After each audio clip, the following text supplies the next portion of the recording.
This is an educational video directed towards students in the RTA School of Media, particularly those in the Creative Content module, the music industry.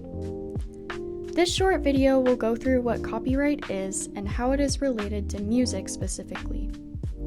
In addition, it will give a quick guide on how to obtain the necessary rights before uploading a song cover on streaming sites. Copyright law can sound scary and complicated, so we hope this video will help you get a better understanding of how the copyright world works. So, what is copyright?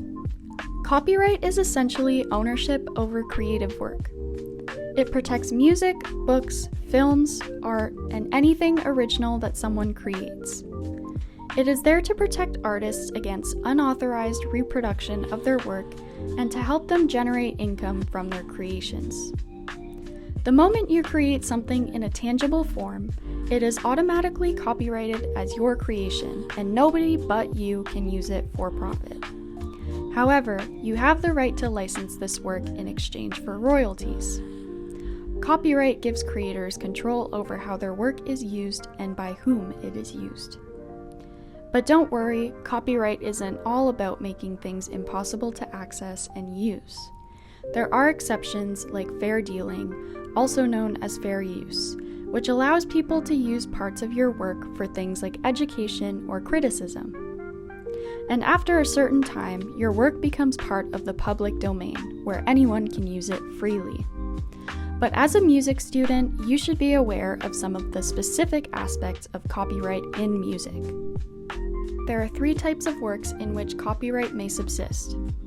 Those works are 1. The underlying musical composition, 2. The performer's performance, and 3. The sound recording.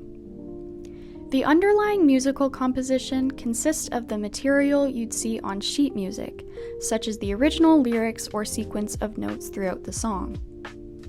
The performer's performance consists of the musicians' and singers' performances in a song.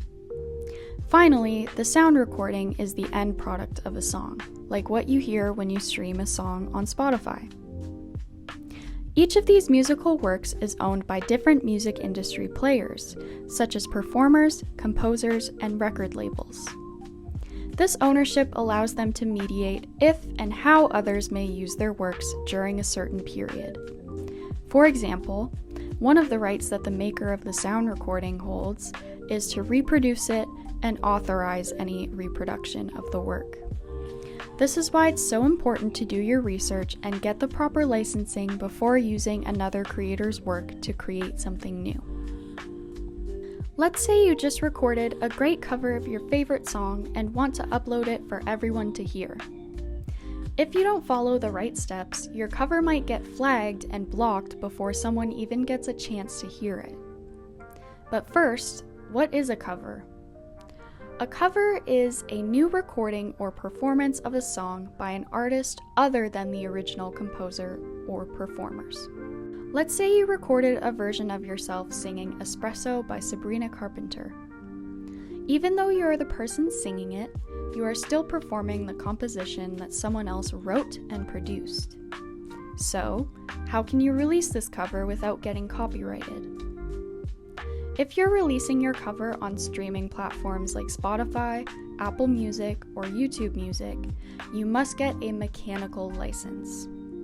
This license allows you to legally distribute the composition of someone else's song and ensures that the original songwriter and rights holders receive royalties from your version of their song.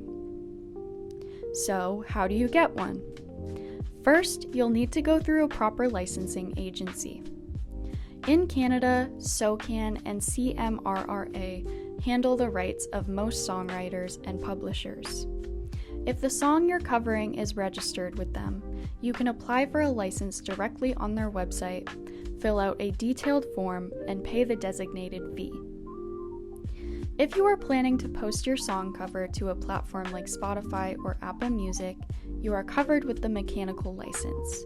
But if you want to publish it on YouTube, you need an additional license since you are pairing your cover with visual content. In this case, you need to get a synchronization license. This license has a different application process because you must contact the songwriter or music publisher for permission. However, suppose you can't negotiate with the owners of the song you are trying to cover. In that case, YouTube's Content ID often makes this process easier for you by detecting covers and automatically monetizing them for the original rights holder.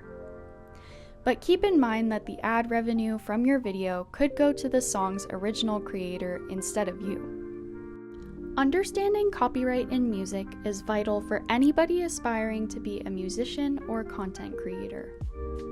Whether you're creating original music or recreating your favorite songs, being aware of your legal duties allows you to respect the rights of the original composers while protecting your own work.